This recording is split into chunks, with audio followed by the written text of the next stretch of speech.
Hi, Luke, and welcome. Hey, long time no see. Yeah,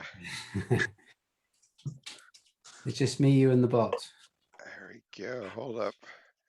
Hopefully, I can at least rename so that at least people have an idea of. Oh, and we have Kay also. we have two operations, but I'm gonna log out and come back again. Oh, no, you're fine. You're fine. I just want to make sure that at least someone was letting people That's what in. I was thinking too. You know what? 2 people is much better than 0. Yeah. Okay. All right. So, but if you look at participants and click on more, you can rename and stick your own name in there. That is probably the best. Oh, even Ryan is going to join. Hey. Ryan, welcome. Hi, Ryan. We're Both Good Kay and morning. I are trying to make sure you are taken care of. yeah. Oh, wow. Thank you. I We're both appreciate that. open SS. What are we? SSF. The Clearly, I need chair more should be able coffee to this pronounce. morning. I say that all the time, but I'm tripping over it. You know, I was actually going to do the whole sign out, sign in thing this morning and try to be open SSF operations myself. But I had a last minute meeting come up, so I have to leave at 8:30. And then I was like, well, if I do that and I exit, it might end the meeting. So I'm going to hold. Oh, yeah. I don't know that it does that, but I've seen it I happen guess in other meetings, so I just wanted to be safe. Just right. Okay, well, as I said, we are trying to take good care of you. I greatly appreciate it. All right. So as I mentioned, I do have to bail at 8:30 this morning, unfortunately, for another meeting. So let's go ahead and get started. The main thing on the topic, or the main topic on the agenda today, man, it just feels like virtual Monday, doesn't it? Yeah. But Crow has a presentation around coordinated vulnerability disclosure. So Crow, would you like to take it away and educate us? Certainly. I didn't know I was talking, so I'm unprepared. Give me a moment. Oh, apologies. While you do that, Craig, I need to drop a little bit early as well. So I'm probably going to hear most of what you say, Grove. So Alrighty. Is there any other agenda items? Just thinking there's anything. If we did have time after Krobes, but again, I may not be around for this. I want to talk about the elections that could be coming up and how that might coordinate with things that are happening on the governing board as well. So there could be a delay there. If I'm not here for that, I'll try and catch up afterwards. Sounds good. Thanks. I've added that to the agenda for the day on the meeting notes. Thank you. And people, please add yourself to the list of attendees.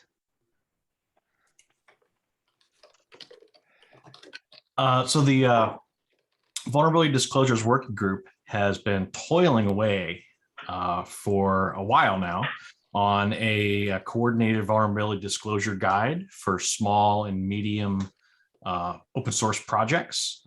Been a pretty good group effort, and we are ready now to formally push it out.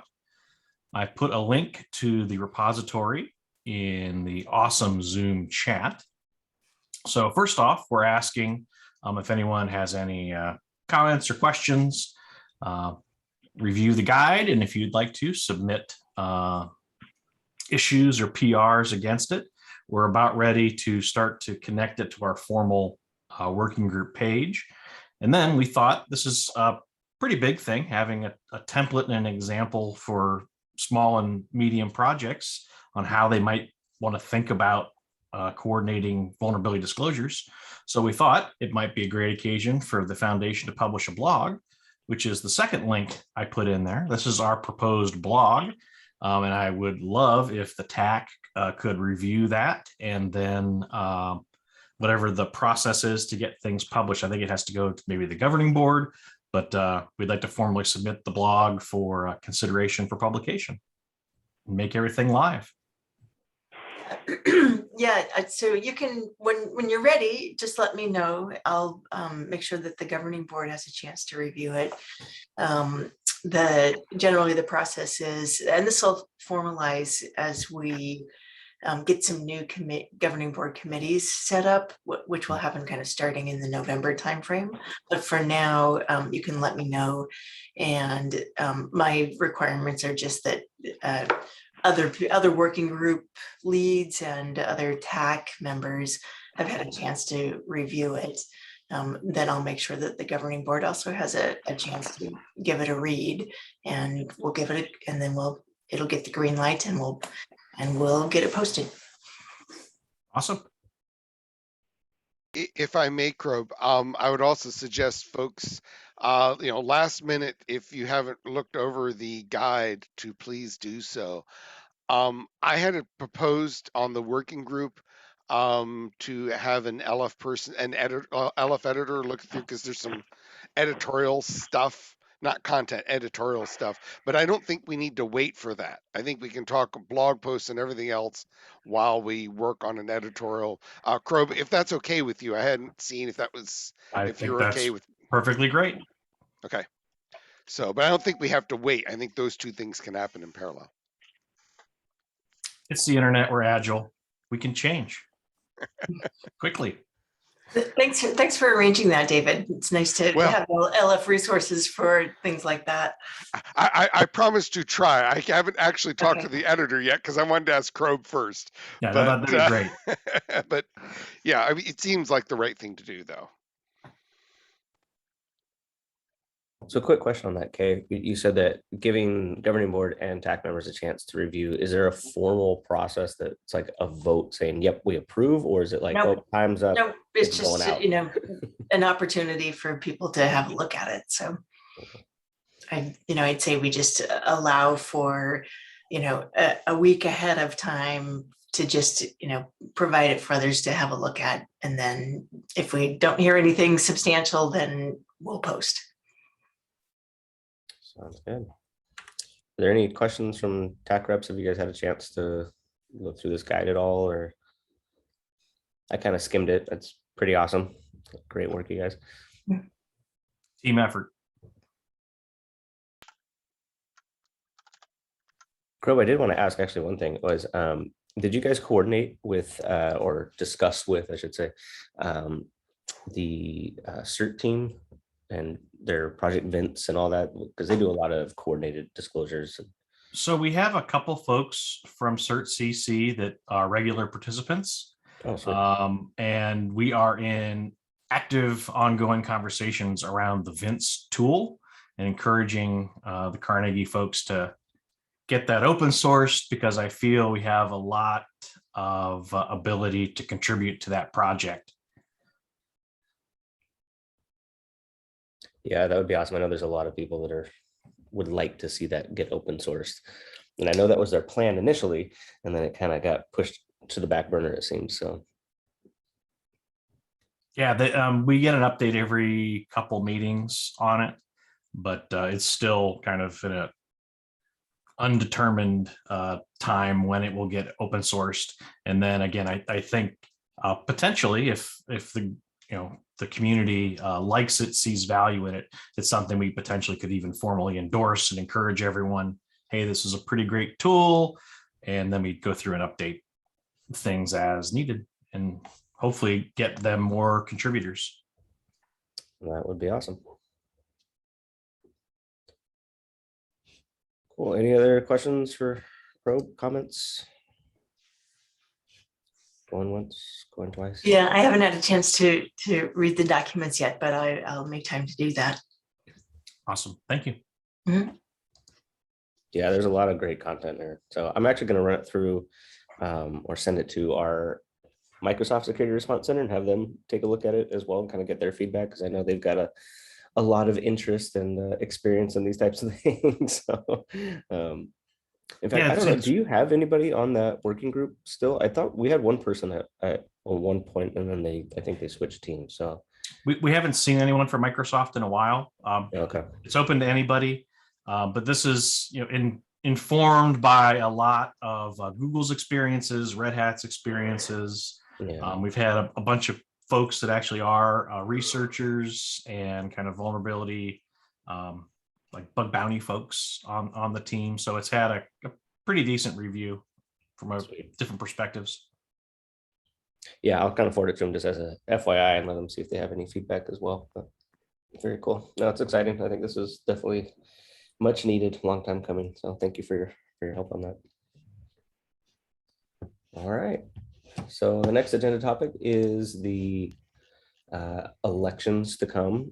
So back in, I don't know, time has no meaning anymore, maybe January, February, we had a discussion around sort of what the structure of the TAC would look like and the elections and all that. And we had decided that the structure would be kind of a 4-3 split, 4 elected by the governing board, 3 elected by the community, keeping it around at 7 members total, and that we would have an election the end of August, which would be the first sort of quote term. As you may have noticed, it is now September, and but there are some kind of fluctuations that are happening on the governing board side as well.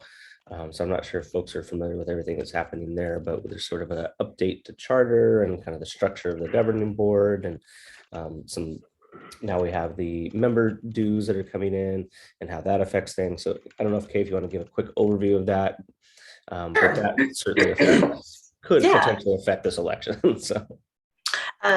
Yeah, so the recent charter updates, we wanted to get to a point, we've made really strong progress in the year that we've been together as the OpenSSF. When we formed, we decided to, we were in the midst of COVID, and there was a lot of financial uncertainty for our member companies. A lot of them were kind of closing down any what's the right word, like not critical expenditures. And so we decided not to assess any member dues for our first year. We have just gone through the process of updating our charter so that we will be assessing member dues, and that is going into place. I'll give you a quick rundown of the member dues structure. So we'll have a tier for premium members, and premium members will, the dues for that will be $250,000. And then in addition to the premier members, we'll have a general membership class. And for general members, the dues will range from $5,000 to $20,000. And that will be based on the size of the organization. So our next steps for that, so the governing board has approved those charter changes, and now we will get updated participation agreements to all of the member companies and give them, the opportunity to review and decide at what level they want to continue participating in the organization. That will go on it'll go on for forever, but starting or on the November 5th meeting of the governing board, we'll do a transition from the existing governing board members to the new governing board members. And the changes to the governing board will be related to those premier members.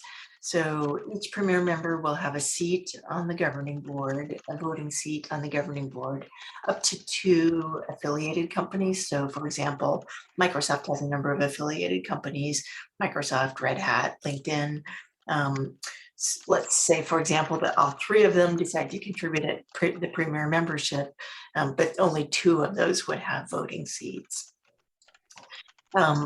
So that will make up so premier members will have seats on the governing board. And then for the general members, we'll have elections for 1 representative per 10 general member companies, up to a max of 3 total general member representatives.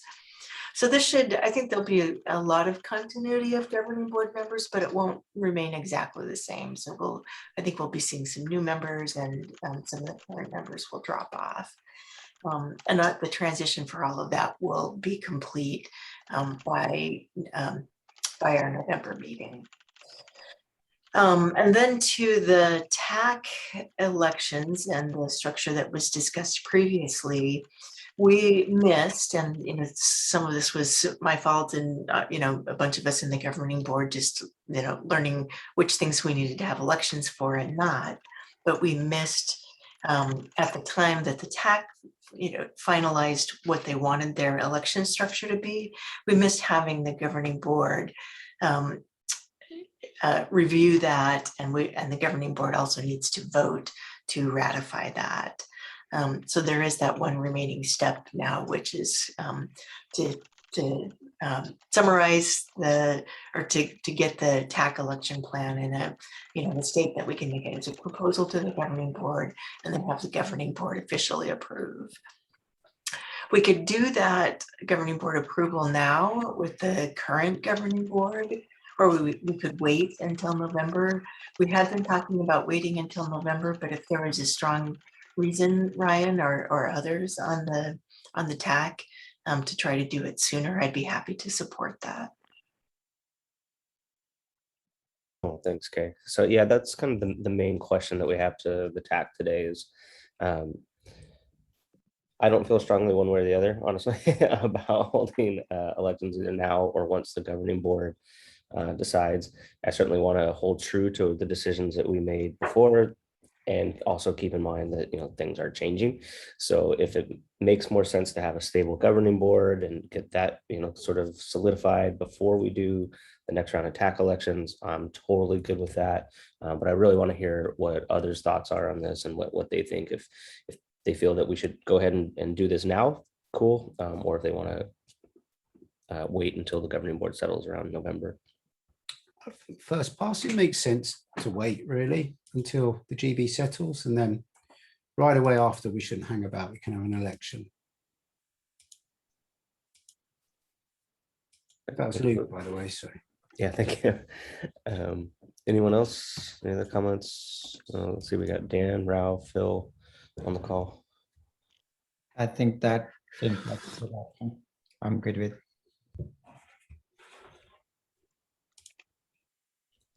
Sorry, you said that you were good for waiting? Yeah. Sorry. Okay. Agreeing with Luke. Okay, cool. Yeah, same with me.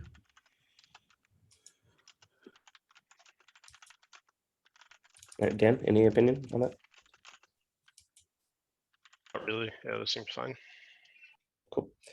Well, given that, I'd say it sounds like we are good to go ahead and just wait on this election until November, and we'll continue carrying on business as usual for now. And with that, those are actually all of our agenda topics today. So we haven't had a lot of things. Is there anything else that folks want to discuss or give you advice? One quick note, we can have an agenda item at that November 11 meeting to vote on the TAC election process. And it sounds like there would be interest in that, but I'll just need to have the TAC create a formal election process proposal so that we can get it to the governing board for review ahead of the November 5th meeting. Oh, okay, perfect. So that would be work that we can do here.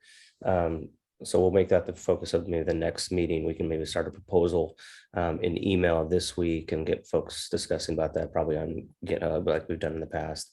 And then once we have that sort of hashed out, we can send it to the governing board for review. Perfect. So November 5th, I'll make it over that.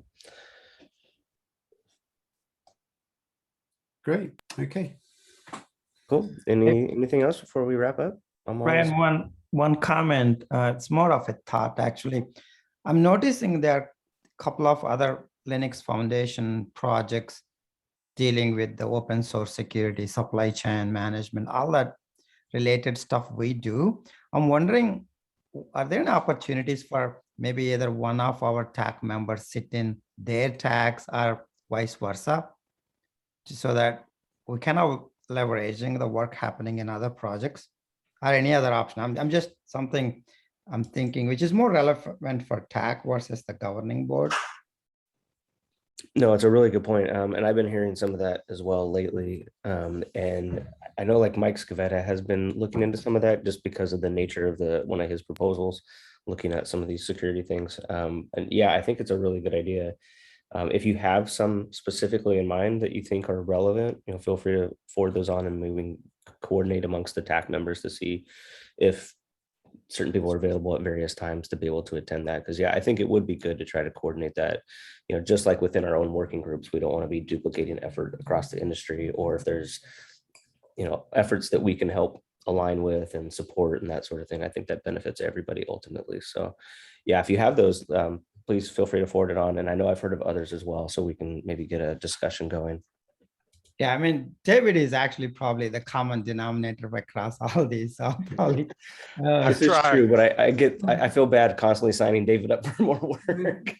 No, but David can help us. David, if you, I mean, I know a couple, but if you probably know more, right? So maybe putting all together in one page where maybe we could share the load, also a good idea.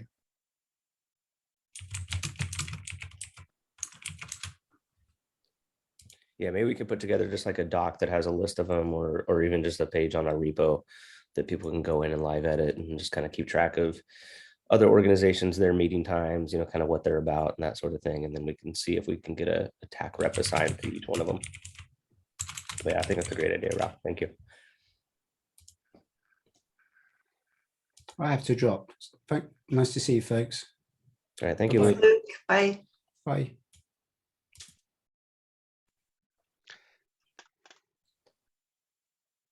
All right. Does anyone have any other topics they want to discuss today, or have 40 minutes to go take a nap? Or Continue warming up for those of us in the US. that's right. It's Virtual Monday for a lot of us. So Right. Please take care, everyone. Yes. All right. Thank you, everybody. Thanks, everyone. See you in 2 weeks. All right. Bye. Bye.